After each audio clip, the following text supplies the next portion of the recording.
Hi hello. അപ്പം ഞാനിന്ന് വന്നിട്ടുള്ളതേ നല്ല പൂ പോലെ സോഫ്റ്റ് ആയിട്ടുള്ള അപ്പം എങ്ങനെ ഉണ്ടാക്കാം അതിന് വേണ്ടിയിട്ടുള്ള ഒരു ടിപ്സുമായിട്ടാണേ. മിക്കവാറും ഉള്ളവർക്കെല്ലാം അപ്പം ഇത്രയ്ക്കും സോഫ്റ്റ് ആയിട്ട് നന്നായിട്ട് വരാറില്ല. എനിക്കും അങ്ങനെ തന്നെയായിരുന്നേ. എൻ്റെ കയ്യിൽ നിന്നും അബദ്ധവശാൽ പറ്റിയ ഒരു സൂത്രത്തിൽ നിന്നാണ് ഇങ്ങനെ അപ്പം എനിക്ക് നന്നായിട്ട് കിട്ടാൻ തുടങ്ങിയത്. അതുകൊണ്ട് എനിക്ക് അത് നിങ്ങളോട് ഷെയർ ചെയ്യണമെന്ന് തോന്നി. അങ്ങനെയാണ് ഒരു വീഡിയോ എടുത്തത്. അതിനായിട്ട് ഞാനിവിടെ ഒരു പാത്രം എടുത്തിട്ടുണ്ട്. ആ പാത്രത്തിലേക്ക് ഒരു നാഴി പച്ചരി ഇട്ട് കൊടുക്കുന്നുണ്ട്. അതിനുശേഷം ആ പച്ചരി നന്നായി കഴുകിയെടുത്തിട്ട് കുറച്ച് വെള്ളം ഒഴിച്ച് കുതിരാൻ വെക്കണം. 8 മണിക്കൂറെങ്കിലും നമ്മൾ അരി കുതിർക്കാൻ വെക്കേണ്ടതാണ്. 8 മണിക്കൂറിന് ശേഷം നമ്മുടെ അരി കുതിർന്ന് കിട്ടിയിട്ടുണ്ട്. അതിലെ വെള്ളം കളഞ്ഞിട്ട് നമ്മൾ അരച്ചെടുക്കാൻ പോവുകയാണ്. അതിനായിട്ട് ഒരു മിക്സിയുടെ ജാറിലേക്ക് ആ അരിയും അതിലുണ്ടായിരുന്ന കുറച്ച് വെള്ളം കൂടി ഒഴിച്ചു കൊടുക്കുന്നുണ്ട്. പിന്നീട് അതിലേക്ക് 1/2 കപ്പ് തേങ്ങ ചിരകിയതും 1 ടീസ്പൂൺ പഞ്ചസാരയും 1/4 ടീസ്പൂൺ ഈസ്റ്റും 1 തവി ചോറും ഇട്ട് കൊടുക്കുന്നുണ്ട്. ഇതല്പം ചൂടായ ചോറാണ് ഇട്ട് കൊടുത്തത്. എനിക്ക് തണുത്ത ചോറ് ഇല്ലാത്തത് കാരണമാണ് ചൂട് ചോറിട്ട് കൊടുത്തത്. അതിനുശേഷം നമ്മൾ അതിലേക്ക് അരയ്ക്കാൻ ആവശ്യമായ പാകത്തിന് തേങ്ങാവെള്ളമാണ് ഞാനിവിടെ ഒഴിച്ചു കൊടുക്കുന്നത്. തേങ്ങാവെള്ളം ഇല്ലെങ്കിൽ പച്ചവെള്ളമായാലും മതി. തേങ്ങാവെള്ളം ഉള്ളത് കൊണ്ട് ഞാൻ ഒഴിച്ചു കൊടുത്തതാണ്. ഇതെല്ലാം കൂടി ഒന്നിച്ച് അരച്ചെടുത്തിട്ടുണ്ട്. ഈ അരച്ചെടുത്ത മിശ്രിതത്തെ നമ്മളൊരു പാത്രത്തിലേക്ക് മാറ്റുകയാണ്. എന്നിട്ട് നമ്മൾ അതിനെ അടച്ചു വെച്ചിട്ട് പൊങ്ങാൻ വെക്കും. രാത്രിയിലാണ് ഞാനിത് അരച്ചു വെച്ചത്. അപ്പോൾ രാവിലെ 5 മണിക്ക് ആയപ്പോഴത്തേക്കും ഞാൻ എണീറ്റിട്ട് നോക്കിയപ്പോൾ മാവ് നന്നായിട്ട് പൊങ്ങി വന്നിട്ടുണ്ട്. അതിലേക്ക് നമ്മൾ ആവശ്യത്തിന് ഉപ്പിട്ട് കൊടുക്കുന്നുണ്ട്.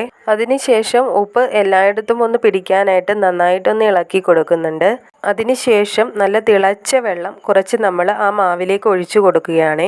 പാകത്തിന് വേണം, അധികമായി പോകരുത്. ദേ ഞാൻ ഈ വീഡിയോയിൽ കാണിക്കുന്ന അത്രത്തോളം മതിയാകും. മാവ് ഇത്തിരി കട്ടിയായിരിക്കുമല്ലോ, അത് ലൂസാകാൻ വേണ്ടി മാത്രം കുറച്ച് ഒഴിച്ചു കൊടുത്താൽ മതിയാകും. അതിനുശേഷം അതിനെ നന്നായി ഒന്ന് കലക്കി അടച്ചു വെക്കുക. ഞാൻ രാവിലെ തന്നെ ചോറും കറികളും എല്ലാം വയ്ക്കും. അതെല്ലാം വെച്ച് കഴിഞ്ഞതിന് ശേഷം ഈ അപ്പത്തിന് വേണ്ടുന്ന കറിയും ഉണ്ടാക്കിയതിന് ശേഷമാണ് നമ്മൾ ലാസ്റ്റായിട്ടാണ് അപ്പം ഉണ്ടാക്കുന്നത്.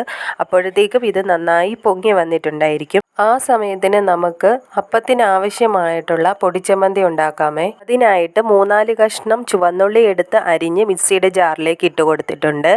പിന്നീട് അതിലേക്ക് 1/2 കപ്പ് തേങ്ങ ചിരകിയതും ആവശ്യത്തിന് മുളക് പൊടിയും ഉപ്പും ചേർത്ത് നമുക്കിതിനെ ഒന്ന് അരച്ചെടുക്കാം. അധികം നന്നായി അരഞ്ഞു പോകരുത്, ഒന്ന് ചതച്ചെടുത്താൽ മതിയാകുമേ. ഒരു ചീനിച്ചട്ടിയിലേക്ക് കുറച്ച് വെളിച്ചെണ്ണ ഒഴിച്ചു കൊടുത്തിട്ടുണ്ട്. എണ്ണ ചൂടായി വരുമ്പോൾ അതിലേക്ക് കടുകിട്ട് കൊടുക്കുന്നുണ്ട്. കടുക് പൊട്ടി തീരുമ്പോഴത്തേക്കും കറിവേപ്പില ഇട്ട് കൊടുക്കുന്നുണ്ട്. പിന്നീട് അരച്ചു വെച്ച തേങ്ങ നമ്മൾ ഇതിലേക്ക് ഇട്ട് കൊടുക്കുകയാണ്. എന്നിട്ട് തേങ്ങയുടെ ആ പച്ച മണമൊക്കെ മാറുന്നിടം വരെ നമ്മളൊന്ന് ഇളക്കി കൊടുത്തുകൊണ്ടിരിക്കണേ. തേങ്ങ അടിക്ക് പിടിക്കാതിരിക്കാൻ ഇളക്കി കൊടുത്തുകൊണ്ടേയിരിക്കുക. അപ്പോൾ നമ്മുടെ തേങ്ങാ ചമ്മന്തി, അതായത് പൊടിച്ചമ്മന്തി എന്നാണ് ഞങ്ങളൊക്കെ പറയാറ്, ഇവിടെ റെഡി ആയിട്ടുണ്ട്. ഇനി ഇതിനെ നമുക്ക് മറ്റൊരു പാത്രത്തിലേക്ക് മാറ്റാവുന്നതാണ്. നമുക്ക് നമ്മുടെ മാവ് പൊങ്ങി വന്നിട്ടുണ്ടെന്ന് നോക്കാമേ. അപ്പം നമ്മുടെ മാവ് നന്നായിട്ട് പൊങ്ങി വന്നിട്ടുണ്ട്. ഇതാ നോക്കിയേ, നമ്മുടെ മാവ് നന്നായിട്ട് പതാന്ന് പൊങ്ങി വന്നിട്ടുണ്ട്. പതഞ്ഞാണ് വന്നിരിക്കുന്നത്. ഇത് നമ്മൾ അധികം ഇളക്കി കൂട്ടേണ്ട ആവശ്യമില്ല. ഇങ്ങനെ തന്നെ കോരി നമുക്ക് അപ്പം ചുട്ടെടുക്കാവുന്നതാണ്. അപ്പത്തേക്ക് ഒരു അപ്പച്ചട്ടി വെച്ച് കൊടുത്തിട്ടുണ്ട്. അപ്പച്ചട്ടി ചൂടായി കഴിയുമ്പോൾ നമ്മൾ അതിലേക്ക് മാവ് കോരി ഒഴിച്ച് ഒന്ന് ചുറ്റിച്ചെടുക്കുക.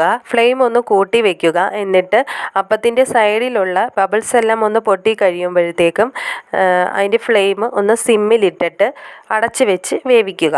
നല്ല പൂ പോലെ സോഫ്റ്റ് ആയിട്ടുള്ള നല്ല അടിപൊളി അപ്പം ഇവിടെ നമുക്ക് റെഡി ആയിട്ടുണ്ട്.